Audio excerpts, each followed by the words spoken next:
Hello साथियों, नमस्कार। आपका स्वागत है डीएनएक्स एग्ज़ाम वॉरियर्स में। फॉर ऑल कॉम्पिटिटिव एग्ज़ाम नायक सीरीज जो नवीन शर्मा सर ले रहे हैं, उसके जीएस का प्रैक्टिस सेट नंबर 16 है। इससे पहले हम 15 प्रैक्टिस सेट साथ में 2 सुपर 100 के सुपर सेट कर चुके हैं। तो अगर आपने उसको कंप्लीट नहीं किया है तो इसको कंप्लीट करने के साथ साथ आप उनको भी कंप्लीट करिए। और इन सभी क्लासेस की आपको फ्री में पीडीएफ मिलती हैं। और हम आपको एक बात और बता दें, इस क्लास के साथ साथ 2 क्लास यूपी पुलिस के लिए चल रही हैं, एक यूपी पुलिस जीएस की और एक यूपी पुलिस यूपी जीके की। तो उन दोनों क्लासेस से आप जुड़ना ना भूलें। एक सुबह चलती है 6 बजे, एक चलती है सुबह ही 10 बजे। तो आप उन दोनों क्लासों से भी जुड़ना ना भूलें। तो बिना किसी देरी के शुरू करते हैं इस क्लास को। प्रैक्टिस सेट 16 शुरू करने से पहले प्रैक्टिस सेट 15 के 5 रिवीजन प्रश्न हैं कुछ इस प्रकार, जिसमें पहला प्रश्न है, मार्गी विजय कुमार का संबंध किस शास्त्रीय नृत्य से है? तो ये कथक कली से संबंधित है। कथक कली से संबंधित है। कली कब खिलती है? जब किसी की जब विजय होती है तभी तो उसकी साम्राज्य का उदय होता है। उदय होना यानी कि कली खिलना। तो कथक कली मार्गी विजय कुमार। पन्नालाल घोष का संबंध किस वाद्य यंत्र से है? तो पन्नालाल घोष का संबंध किससे है? बांसुरी से है। किससे है? बांसुरी से है। आगे देखते हैं कि बैसमुड़ी उत्सव कहाँ आयोजित होता है? तो कर्नाटक में आयोजित होता है। चौथा क्वेश्चन है कि सन 1969 में लोकसभा के प्रथम विपक्ष के नेता कौन बने थे? तो बने थे राम सुभग सिंह बने थे। कौन? राम सुभग सिंह। और पांचवा क्वेश्चन है, सौर मंडल का सबसे गर्म ग्रह कौन था? शुक्र। और शुक्र किसके है? लौह अयस्क के कारण ज़्यादा गर्म है बुध की अपेक्षा, जबकि बुध जो है वो सूर्य के ज़्यादा नज़दीक है शुक्र से अपेक्षा, और शुक्र अधिक गर्म है बुध की अपेक्षा, क्योंकि शुक्र ग्रह जो है उसमें लौह अयस्क की मात्रा अधिकतम है। तो आज की क्लास का पहला क्वेश्चन है कि जो दिक् पांचांग है, जिसे हम हिंदी पांचांग भी कहते हैं, के अनुसार महाशिवरात्रि कब मनाई जाती है? तो महाशिवरात्रि मनाई जाती है माघ कृष्ण पक्ष की चतुर्दशी को। और माघ के साथ साथ ही फाल्गुन की भी मनाई जाती है, फाल्गुन की। लेकिन आप चतुर्दशी याद रखना, माघ या फाल्गुन की चतुर्दशी को मनाया जाता है। आगे देखते हैं, होली कब मनाई जाती है? होली फाल्गुन की पूर्णिमा को मनाती है। होली में क्या पूरा रंग दिया जाता है? फाल्गुन की पूर्णिमा को मनाई जाती है। और दीपावली कार्तिक की अमावस्या कब? कार्तिक की अमावस्या को। आप कार तक नहीं जा सकते क्योंकि दीपावली पर आपको ऊपर बम फेंक दिया जाएगा, आप कार तक नहीं जा सकते। तो दीपावली कार्तिक की। और अमावस्या क्या होता है? अंधेरा। और हम क्या दीप जलाते हैं किसके लिए? अंधेरा भगाने के लिए। तो अमावस्या को होती है दीपावली। कार्तिक की अमावस्या। करवा चौथ तो कार्तिक की चतुर्थी को होती है करवा चौथ। और रामनवमी जो होती है, रामनवमी कब होती है? जो चैत्र में होती है। हनुमान जयंती भी चैत्र में होती है। रामनवमी तो नवमी के चैत्र की नवमी को होती है, और हनुमान जयंती चैत्र की पूर्णिमा को होती है। बसंत पंचमी कब होती है? तो बसंत पंचमी माघ की पंचमी को होती है, माघ में। रक्षाबंधन सावन में पूर्णिमा को होती है। नवरात्र कब होता है? तो अश्विन की नवमी को होता है। दशहरा अश्विन की दसवीं को होता है। और दुर्गा पूजा जो है वो अश्विन की षष्ठी को होता है, दुर्गा पूजा। कौन सा त्यौहार हिंदी कैलेंडर के अंतिम महीने में होता है? तो होली होता है अंतिम महीना। अंतिम महीना कौन सा होता है? फाल्गुन होता है। आगे देखते हैं, दूसरा क्वेश्चन है कि आर मुत्थु कन्नमल का संबंध किससे है? तो भरतनाट्यम से है। भरतनाट्यम की प्रारंभिक नृत्य संरक्षण के लिए जाना जाता है इन्हें। और अंतिम देवदासी भी इन्हें जाना जाता है। किन्हें? आर मुत्थु कन्नमल को। और ये किधर का नृत्य है? अंतिम देवदासी ये साउथ इंडिया का नृत्य है। भरतनाट्यम कितना पुराना है? तो 2000 साल पुराना है भरतनाट्यम। और ब्रिटिश सरकार ने इस पर रोक लगा दी थी, मंदिरों पर आप भरतनाट्यम नहीं कर सकते। तो कब? 1910 में। और भरतनाट्यम किस धर्म को? तो शैव धर्म, जो भगवान शिव के अनुयायी होते हैं। किसके? भगवान शिव के अनुयायी होते हैं, भगवान शिव के लिए। आगे देखते हैं, तीसरा क्वेश्चन है कि हिमाचल प्रदेश में हिडिंबा देवी के सम्मान में कौन सा उत्सव मनाया जाता है? तो डोंगरी उत्सव मनाया जाता है। कौन सा? डोंगरी उत्सव। हिमाचल कैसी है? नटखट है, और वो किसकी? डोंगी में लेकर पानी में चली गई। तो डोंगरी उत्सव कहाँ का? हिमाचल प्रदेश का। और पानी में चली गई, पानी और जो डोंगी जहाँ पर चलाई है, तो पानी कहाँ से आया? नल से आया। तो नलवरी पशु मेला कहाँ लगता है? हिमाचल प्रदेश को। और पानी कब आता है? जब बसंत ऋतु होती है। तो बसंतोत्सव कहाँ का? तो हिमाचल प्रदेश का। और कमसोल संगीत गाए उन्होंने। समारोह में ग्रेवाल के गाने गाए। अब आने दे साथर महोत्सव कहाँ का, तो हिमाचल प्रदेश का। हल्डा महोत्सव भी हिमाचल प्रदेश का। पेरी उत्सव और फुल ऐश कर रही हैं और चैट कर रही हैं कहाँ की, हिमाचल, हिमा और आंचल।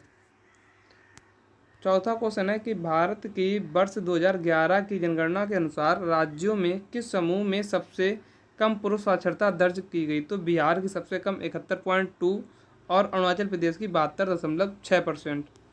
2011 जनगणना के अनुसार भारत की जनगणना कहती थी तो 74.04% थी, और 1951 में जब भारत आज़ाद हुआ था, आज़ादी के बाद पहली जनगणना हुई थी, तब कितनी थी, तो 18.33%। तो तब से 1900 आज़ादी के बाद से अब तक जनगणना कितने गुना जो साक्षरता दर है वो कितनी गुना बढ़ी, तो 4 गुना बढ़ी। कितनी, 4 गुना बढ़ी। आगे आगे देखते हैं। साक्षरता दर 7 ईयर से अधिक के बच्चों को जोड़ा जाता है, लेकिन 1971 से पहले कितने, तो 5 साल के बच्चों को जोड़ लिया जाता था, साक्षरता में काउंट कर लिया जाता था। सबसे कम पुरुष साक्षर कौन है, तो सबसे कम बिहार में, फिर अरुणाचल प्रदेश, फिर आंध्र प्रदेश आता है। और सबसे कम साक्षर महिलाएं कहाँ पर हैं, स्त्रियां कहाँ पर हैं, तो बिहार में। बिहार के बाद राजस्थान, राजस्थान के बाद कौन, झारखंड आ जाता है। स्त्री पुरुष साक्षरता दर में सबसे ज़्यादा अंतर कहाँ है, अगर पूछा जाए कि स्त्री साक्षरता दर और पुरुष साक्षरता दर में सबसे ज़्यादा अंतर कहाँ है, तो ये राजस्थान में। कितना, 27.1% अंतर है। और सबसे कम अंतर कहाँ है, तो ये मेघालय में। कितना, 3.1% अंतर है। पांचवा क्वेश्चन है, मुराद अली एक प्रसिद्ध देश वादक हैं, तो क्या सारंगी वादक हैं। सारंगी वादक अब मोइनुद्दीन खान को हुई, ध्रुवा घोष हुई, सबरी खान हुई, सुल्ताना खान हुई, और शकूर खान हुई, और पी राम नारायण हुई। किससे हैं, तो ये सारंगी से संबंधित हैं। गिटार से आप कभी मत भूलना, ब्रजभूषण काबरा हुए, और जो तबला है, तबला से रचिंद्र थावागल हुए, और बांसुरी से चेतन जोशी हुई। बांसुरी की आवाज़ सुनकर हमारे मन में एकदम चेतना उठ होती है, तो चेतन जोशी का संबंध, चेतना से जोश उठ पड़ता है, तो बांसुरी सुनकर। तो चेतना जोशी का संबंध किससे है, बांसुरी से है। छठवां क्वेश्चन है, खेलो इंडिया यूथ गेम का चौथा संस्करण कहाँ हुआ, तो हरियाणा में हुआ। पहला दिल्ली, फिर महाराष्ट्र, असम, हरियाणा, MP, तमिलनाडु। तो अभी तक कितने टोटल 6 संस्करण हो चुके हैं। पहला संस्करण कब हुआ था, 2018 में। विजेता कौन था, प्रथम स्थान पर कौन आया था, तो हरियाणा आया था। और अभी हाल ही में नवीनतम जो हुआ है तमिलनाडु में, वो कब का है, 2023 का, और प्रथम स्थान पर कौन, महाराष्ट्र रहा। खेलो इंडिया ऐप कहाँ लॉन्च हुआ, तो नई दिल्ली में 2019 में। किसने किया, तो PM मोदी ने किया। PM मोदी ने किया। अब आगे देखते हैं। सातवां क्वेश्चन है, सनी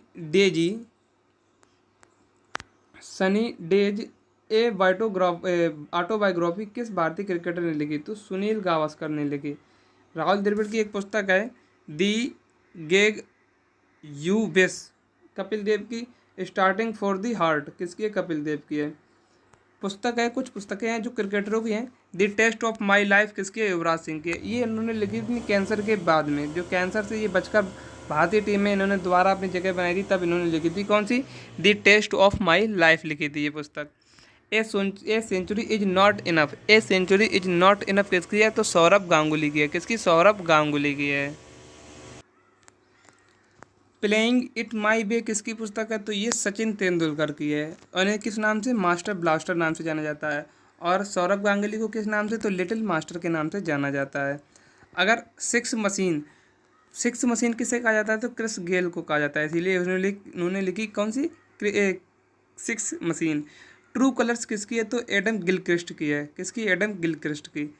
दी डिफाइनाइट बायोग्राफी सचिन तेंदुलकर किसने लिखी, तो ये वैभव पुरंदरे ने लिखी। इम्पर्टेक्ट किसकी है, तो ये संजय मांझेरकर की है। अगर पूछ जाए ड्राइवन विराट कोहली किसकी है, तो ये विजय लोकपल्ली की है। आठवां क्वेश्चन है, राजीव गांधी खेल रत्न पुरस्कार का नाम बदलकर क्या रखा गया, तो मेजर ध्यानचंद्र खेल रत्न पुरस्कार रखा गया। कब रखा गया, ये 2021 में रखा गया। और इसकी राशि कितनी है, तो 25 लाख रुपए राशि मिलती है।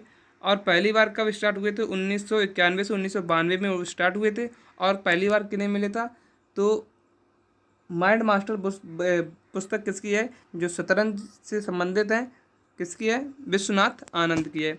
और सेकंड बार किसे मिला? तो गीता शेट्टी को मिला, जो किससे? बिलियर्ड से हैं। कब के लिए? तो 1992-93 के लिए मिला।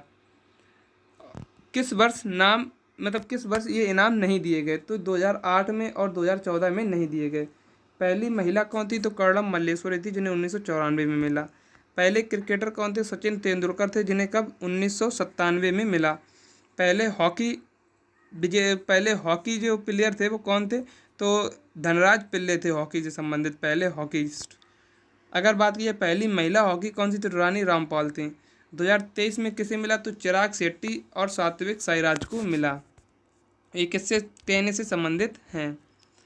नौवां क्वेश्चन है, प्रत्येक कबड्डी मैच की देख रेख के लिए कितने अधिकारी होते हैं? तो 6 अधिकारी होते हैं, जिसमें से एक रेफरी, एक स्कोरर और उसके साथ 2 सहायक स्कोरर और फिर 2 अंपायर होते हैं। अतिरिक्त अधिकतम खिलाड़ियों की संख्या कितनी होती है कबड्डी मैच में? तो 12 खिलाड़ी अधिकतम होते हैं और मैदान पर 7 खिलाड़ी खेलते हैं। अगर टाइमिंग की बात की जाए तो मेल में 20 मिनट के 2 हाफ होते हैं और 5 मिनट का एक ब्रेक टाइम होता है।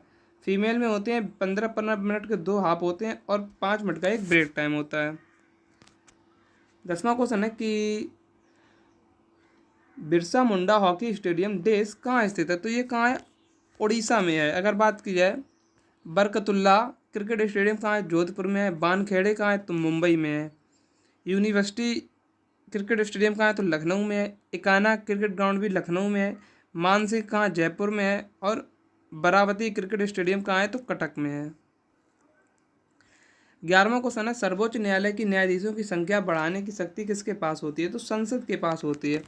जो संविधान से संबंधित चीज़ें होती हैं उसकी शक्तियाँ किसके पास होती हैं? तो संसद के पास होती हैं। जैसे कि आर्टिकल 124 का फर्स्ट में बताया गया है, लिखा गया था कितने सदस्य होंगे? तो 1 1 + 7 जब इसकी स्थापना हुई थी। फिर 1956 में इसकी संख्या बढ़ा दी गई, 1 + 10 हो गए, यानी कि 11 टोटल। 1 सब में ऐड है। 1960 में 13, 1978 में 17, 1986 में 25 और नवीनतम आप याद रखना है कि 1919 में कितने हैं? तो 34 हैं, जिसमें 1 + 33 हैं। एक मुख्य न्यायाधीश और 33 शरद में अन्य न्यायाधीश। 13वां क्वेश्चन है, सुप्रीम कोर्ट के न्यायाधीशों का कार्यकाल कितना होता है? तो 6 वर्ष या 65 वर्ष। 6 वर्ष पूरा हो जाए या 65 वर्ष पूरा हो जाए। और ये अपने त्यागपत्र किसे देते हैं सुप्रीम कोर्ट के न्यायाधीश? तो राष्ट्रपति को देते हैं। 12वां क्वेश्चन है, भारत के सुप्रीम कोर्ट की स्थापना कब हुई थी? 16 जनवरी 1950 को। कहाँ? न्यू दिल्ली में हुई थी।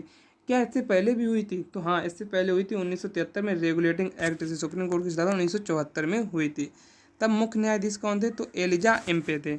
अगर बात की जाए तो इसी को 1935 में क्या? संघीय अदालत बना दिया गया। अगर बात की जाए कि सुप्रीम कोर्ट की पहली बैठक कब हुई थी? तो 28 जनवरी 1950 को हुई थी। और सुप्रीम कोर्ट से संबंधित जो आर्टिकल हैं वो 124 से लेकर 147 तक हैं। सर्वोच्च न्यायालय या उच्च न्यायालय को न्यायाधीशों की जो नियुक्ति है वो कौन करता है? राष्ट्रपति करता है। 124 के 2 से। उनकी योग्यताएं कब कैसे हैं? तो 124 के 3 से। या तो वो 5 साल तक हाई कोर्ट किसी भी हाई कोर्ट में जज रहा हो, या वो 10 साल तक किसी भी हाई कोर्ट में वकील रहा हो, और राष्ट्रपति की नज़र में परंगित विधि वेत्ता हो। 14वां क्वेश्चन है, आर्टिकल 125 क्या कहता है? सुप्रीम कोर्ट के न्यायाधीशों का वेतन बताता है। आर्टिकल 145 सुप्रीम कोर्ट के नियम बनाने की शक्ति देता है। आर्टिकल 143 क्या कहता है? राष्ट्रपति परामर्श लेगा सुप्रीम कोर्ट से, लेकिन राष्ट्रपति बाध्य नहीं होगा।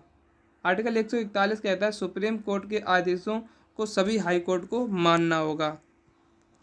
15वां क्वेश्चन है, भारतीय न्यायपालिका की संरचना कैसी है? तो त्रिस्तरीय है। कैसी? त्रिस्तरीय। सबसे पहले सुप्रीम कोर्ट, फिर उसके नीचे हाई कोर्ट, फिर उसके बाद डिस्ट्रिक्ट कोर्ट आते हैं। और जो डिस्ट्रिक्ट कोर्ट हैं उनमें 2 प्रकार के होते हैं, एक जिला न्यायालय और एक सत्र न्यायालय। जिला न्यायालय जो होता है उसमें ज़मीनी काम होता है और सत्र न्यायालय में क्राइम से संबंधित काम होता है। 16वां क्वेश्चन है, भारत के संविधान का कौन सा अनुच्छेद तदर्थ न्यायाधीशों की नियुक्ति से संबंधित है? तो 147 है। और ये कहाँ से लिया गया? तो ये फ्रांस से लिया गया। और केवल ये सुप्रीम कोर्ट ही कर सकता है जब तक उसकी गढ़ पूर्ति ना हो। और एक आर्टिकल 126 क्या बताता है? तो कार्यकारी CJI chief justice of India के बारे में बताता है। आर्टिकल 124 क्या कहता है? सुप्रीम कोर्ट की स्थापना और गठन के बारे में बताता है। क्वेश्चन नंबर 17 है, सम्राट हर्षवर्धन के 2 महान धार्मिक सम्मेलन का आयोजन किया गया, तो कहाँ? कन्नौज और प्रयागराज में किया गया। कहाँ? कन्नौज और प्रयागराज में। 18वां क्वेश्चन है कि किसने हर्षवर्धन और कुमार भास्कर वर्मा के राज्यों की यात्रा की, तो किसने की? वेनसांग ने की। किसने? वेनसांग ने। और इसे यात्रियों का राजकुमार भी कहा गया है। और ये कब से कब तक रहा भारत में? तो 629 AD से लेकर 644 AD तक रहा। इसने अपनी पुस्तक कौन सी लिखी? तो CU की में लिखा भारत का इतिहास। 19वां क्वेश्चन है, बाणभट्ट किसके दरबारी कवि थे, तो हर्षवर्धन के दरबारी कवि थे। बाणभट्ट की कुछ पुस्तकें हैं जैसे हर्षचरित, कितने 8 भागों में लिखी गई कादम्बरी हुई। और परिवती परिणय किसकी है, तो बाणभट्ट की है। हर्षवर्धन के भी नाटक हैं जैसे नागानंद हुए, प्रियदर्शिका हुई, रत्नावली है किसके, तो हर्षवर्धन के नाटक हैं।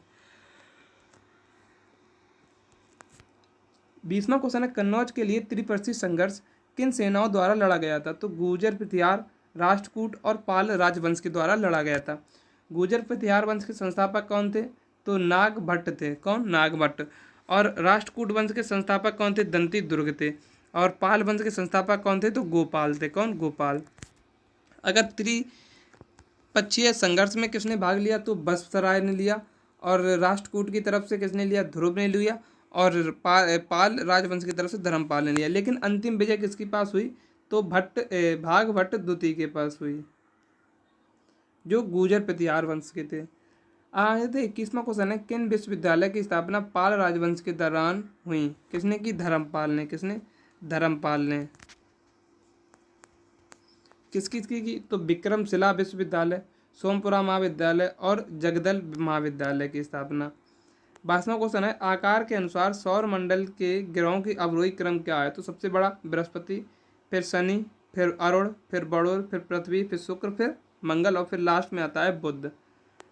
23वां क्वेश्चन है कि कौन पार्श्विक ग्रह हैं जिन्हें आंतरिक ग्रह, स्थलीय ग्रह या चट्टानीय ग्रह भी कहा जाता है। सबसे पहले बुध आता है, फिर शुक्र आता है, फिर पृथ्वी, फिर लास्ट में मंगल। फिर उसके बाद क्या लगने लगता है? स्टोरेज बेल्ट के बाद बाह्य ग्रह लगने लगते हैं। कौन कौन से हैं? बृहस्पति, शनि, अरुण, वरुण। 24वां क्वेश्चन है, दिन और रात किसके कारण होते हैं, तो पृथ्वी के अपने अक्ष पर घूर्णन के कारण दिन और रात होते हैं। और 23 डिग्री झुकाव के कारण क्या होते हैं? ऋतु परिवर्तन होती हैं। और पृथ्वी कैसी दिशा में घूमती है, तो पूरब से पश्चिम। सभी ग्रह पूरब से पश्चिम घूमते हैं, लेकिन 2 ग्रह जो अपवाद रूप में शुक्र और अरुण जो पूरब से पश्चिम की ओर घूमते हैं, और सभी ग्रह पश्चिम से पूरब की ओर घूमते हैं। सूर्य से पृथ्वी की दूरी लगभग कितनी है, तो 149.6 मिलियन किलोमीटर, या इसे कह सकते हैं लगभग 15 करोड़ किलोमीटर। और अब सौर की घटना कब होती है? 3 जनवरी को, जब सूर्य पृथ्वी के सबसे नज़दीक होता है, 147.5 डिग्री सेंटीग्रेड तापमान होता है तब। और अब सौर की घटना कब होती है? जब 152.7 मिलियन किलोमीटर दूर होता है, जब 4 जुलाई को होता है सूर्य। 26वां क्वेश्चन है, किन तिथियों पर सूर्य की किरणें विषुवत रेखा पर सीधी पड़ती हैं, तो 21 मार्च और 23 दिसंबर को विषुवत रेखा पर सीधी पड़ती हैं। सबसे छोटा दिन होता है कब का, तो 22 दिसंबर का होता है। सबसे बड़ा दिन होता है तो 21 जून का होता है।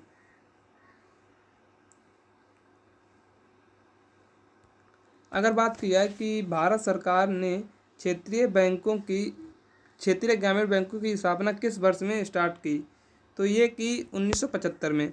रूरल RRB की स्थापना, तो RRB एक्ट कब का, तो 1976 का है। केंद्रीय बैंक केंद्र की भागीदारी 50%, राज्य की 15% और बैंक की 35% भागीदारी होती है। पहला RRB बैंक कौन सा था? रीजनल रूरल बैंक कौन सा था? 2 अक्टूबर को खोला गया 1975 में, यूपी के मुरादाबाद में प्रथमा बैंक, यानी कि प्रथम से याद रख सकते हो, प्रथमा बैंक। 28वां क्वेश्चन है कि भारतीय बैंकिंग लेन देन के संबंध में NEFT का अर्थ क्या है, तो नेशनल इलेक्ट्रॉनिक फंड ट्रांसफ़र है। UPI होता है UPI, यूनिफाइड पेमेंट इंटरफेस। और NEFT होता है नेशनल इलेक्ट्रॉनिक फंड ट्रांसफ़र। और RTGS होता है रियल टाइम ग्रॉस सेटलमेंट। अगर बात की जाए इनमें मिनिमम कितने रुपए भेज सकते हो, तो UPI में 1 रुपया, NEFT में 1 रुपया और RTG में 2 लाख रुपए मिनिमम। मैक्सिमम UPI से आप 5 लाख रुपए का ट्रांसफ़र कर सकते हो। और जो मैक्सिमम NEFT में नो लिमिट और RTG में है नो लिमिट।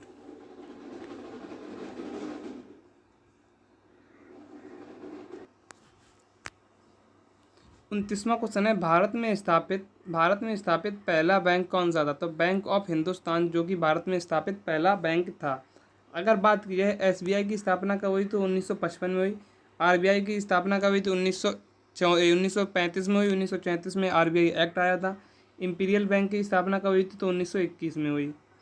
30वां क्वेश्चन है कि वर्ष 1969 में कितने बैंकों का राष्ट्रीयकरण हुआ? तो 14 बैंकों का राष्ट्रीयकरण हुआ।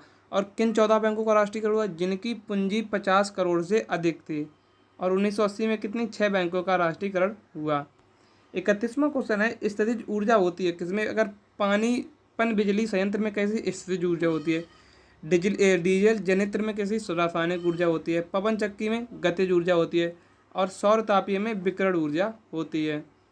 32वां क्वेश्चन है कि ओजोन अणु का आणविक द्रव्यमान कितना होता है? तो ओजोन कितना होता है? O3 ओजोन को कहते हैं। और इसका परमाणु क्रमांक 8 और परमाणु भार कितना होता है? 16। तो इसके 16 के कितने अणु हैं? 3 अणु हैं। और 3 अणु हैं तो कितना हो जाएगा? 16 48 हो जाएगा। इसी प्रकार N2 कितना?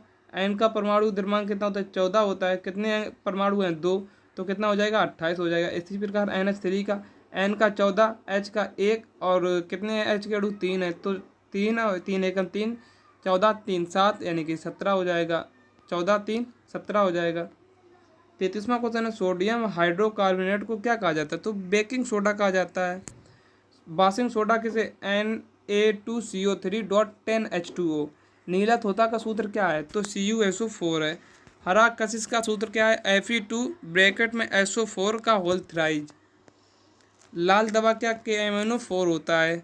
फ्लोमीन क्या होता है? तो फ्लोमीन होता है HCHO3। और वुड स्प्रिट किसे कहते हैं? तो CH3OH को वुड स्प्रिट कहते हैं या इसे मेथिल एल्कोहल भी कहा जाता है। क्लोरोफार्म क्या होता है? CHCl3 क्लोरोफार्म होता है। मिथाइल आइसोसाइनाइड क्या होता है? CH3NC। और ये कहाँ मिथाइल आइसोसाइनाइड कहाँ पर त्रासदी हुई थी? तो ये भोपाल में हुई थी। यूरिया में मौजूद तत्व होता है। तो यूरिया का सबसे पहले फार्मूला क्या होता है? N2CO N2। तो नाइट्रोजन होता है, हाइड्रोजन होता है, ऑक्सीजन होता है, कार्बन होता है। और संश्लेषण यूरिया का संश्लेषण कहाँ से होता है? लीवर से होता है। नाइट्रोजन कितने? 46% नाइट्रोजन होती है। 35वां क्वेश्चन है कि श्वसन प्रक्रिया के दौरान क्या होता है? तो अपचयन होता है।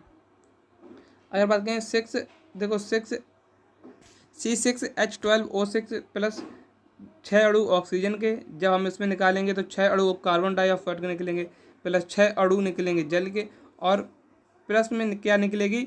283 किलो कैलोरी निकलेगी। अगर वायुमंडल की बात करें तो नाइट्रोजन सबसे ज़्यादा 78%, फिर ऑक्सीजन 20%, फिर ऑर्गन 0.9% और फिर कार्बन डाइऑक्साइड 0.03%। 36वां क्वेश्चन है, शिशुओं में जठर रस में उपस्थित रेनिन किसका पाचन करता है? तो प्रोटीन का पाचन करता है। लाइपेज क्या करता है? आंत में वसा का पाचन करता है। एमाइलेज क्या करता है? तो स्टार का शर्करा में तोड़ता है। ट्रैप्सिन क्या कहता है? प्रोटीन का एमिनो एसिड में तोड़ता है। 37वां क्वेश्चन है कि हाल ही में किसे हॉकी इंडिया अवार्ड्स 2023 में hockey player of the year चुना गया? किसे? हार्दिक सिंह और सलीमा टेड्डे को चुना गया। अगर बात की है एरेमस जो अवार्ड 2023 है, इसे क्या? अमिताभ घोष को मिला गया। मिस वर्ल्ड ह्यूमैनिटीज अवार्ड किसे मिला? तो नीता अंबानी को मिला। 38वां क्वेश्चन है, हाल ही में किस राज्य के राज्यपाल ने परमवीर चक्र उद्घाटन किया? तो तमिलनाडु में। अगर बात की जाए नीगल नलाना स्कीम कहाँ की? तमिलनाडु की। नीलगिरी तैर सर्वेक्षण कहाँ है? तो तमिलनाडु का है। मना मुदई पोट्री कहाँ की है? तो मना मुदई पोट्री GI टैग कहाँ मिला? तो तमिलनाडु को। पदुमई पेन योजना कहाँ की है? तो ये छात्रों के लिए छात्रवृत्ति के लिए योजना है। कहाँ की? तमिलनाडु की योजना है। 39वां क्वेश्चन है कि हाल ही में चीन के किस प्रदेश में 30 स्थानों के नाम बदले गए? तो अरुणाचल प्रदेश में बदले गए। 100% घरेलू नल जल कनेक्शन देने वाला कौन सा राज्य बना? तो अरुणाचल प्रदेश बना। सेला सुरंग तवांग जिला में ये कहाँ खोला गया? तो अरुणाचल प्रदेश में। म्यूजिक फ्रॉग की नई प्रजाति कहाँ की है? तमिलनाडु की है। 40वां क्वेश्चन है और आज की क्लास का अंतिम क्वेश्चन है, हाल ही में कौन पेरिस ओलंपिक में भारत की पहली महिला जूरी सदस्य बनी? तो कौन बनी? बिल्किस मीर बनी। और ओलंपिक 2024 में ध्वजवाहक कौन बना भारत की तरफ से? शरद कमल बना। और स्टे डे मिस जो है वो कौन? मैरी कॉम है। अगर बात पूछे कि वाक्य क्या है पेरिस ओलंपिक का, तो मेड फॉर शेयरिंग इसका वाक्य है, ध्येय वाक्य। Thanks for watching. DNS exam warriors आपकी तैयारी को हमेशा नई दिशा में ले जाने के लिए सदैव अग्रसर रहा है। तो आपके लिए इस क्लास की पीडीएफ बिल्कुल फ्री में मिलेगी मेरे Telegram channel DNS exam warriors पर, तो आप वहां से इसे डाउनलोड कर सकते हैं। मिलते हैं कल एक नेक्स्ट वीडियो में, तब तक के लिए जय हिंद जय भारत।